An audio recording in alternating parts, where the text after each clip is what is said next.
Tensyonado sa NAIA bago pa ang mabilis na pag-escort kay dating Pangulong Rodrigo Duterte pa Villamor Air Base.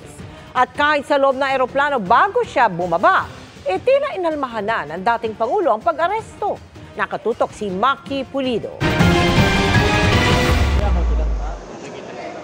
Bago pa lumapag ang eroplanong lulan si dating Pangulong Rodrigo Duterte mula Hong Kong, nagkalat na ang mga pulis at mahigpit ang seguridad sa NAIA. Dumating si PNP Chief Romel Marbil kasama si CIDG Chief Police Major General Nicolas Torre.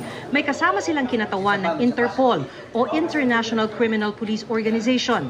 Bitbit nila ang warrant of arrest mula sa International Criminal Court o ICC para sa kasong crimes against humanity laban kay Duterte.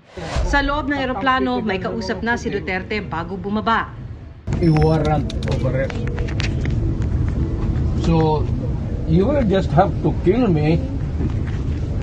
Kung hindi ako papayag, kung kakampi ka dyan sa mga puti. We're just going through the process. Sa labas ng boarding gate, napanood sa Facebook Live ni Alex Paul Monteagudo, ang dating National Intelligence Coordinating Chief ni Duterte, ang diskusyon ni Torre at dating Executive Secretary Salvador Medialdea bago lumabas ng eroplano ang dating Pangulo.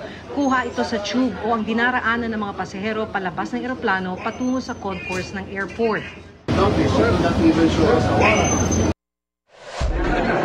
Paglabas ng eroplano, kasama na ni Duterte ang partner na si Hanilet, anak na si Kitty, sariling mga security at mga dating gabinete.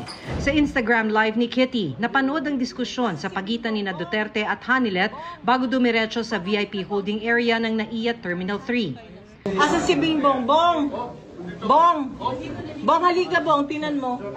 Abusado kayo na sila. Abusado. Dili mo hindi dapat ato agianan. Ayaw Lahi ato lagi. agianan. Wala yung mga warrant. wala lagi warrant. Mula sa airport, diniretso si Duterte sa naghihintay na coaster ng PNP sa labas ng NAIA. Sumama sa kanya si Hanilet, si Kitty, mga abogado at ang mga dating cabinet secretary niya.